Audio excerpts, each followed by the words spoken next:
Le monde du sport ne décolère pas depuis qu'on a appris hier que 1600 postes de fonctionnaires devraient être supprimés d'ici 2022. C'est un courrier de Matignon adressé à Laura Flessel en juillet où l'on peut lire ce chiffre qui fait bondir les sportifs. Dossier brûlant pour la toute nouvelle ministre des Sports, Roxana Maracineanu.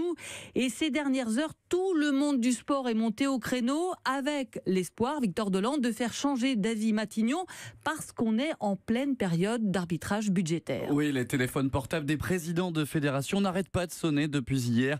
Ces derniers se mobilisent pour faire changer d'avis le Premier ministre pour bien comprendre l'importance de ces 1600 fonctionnaires, ces fameux conseillers techniques sportifs. Il faut imaginer que ce sont eux qui travaillent main dans la main avec les fédérations pour le développement du sport de haut niveau. S'ils disparaissent demain, ce sont des champions en moins pour après-demain, m'a confié un responsable de fédération. Le président du comité national olympique et sportif, le français Denis Masseglia, a eu une réunion hier à Matignon sur ce sujet et il s'est montré très ferme.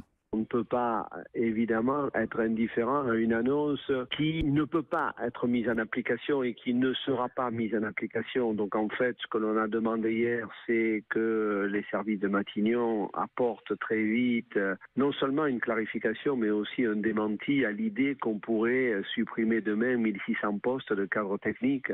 Donc, il faut rapidement rassurer et préciser les choses. Du côté de Matignon, on assure que les arbitrages ne sont pas encore finalisés.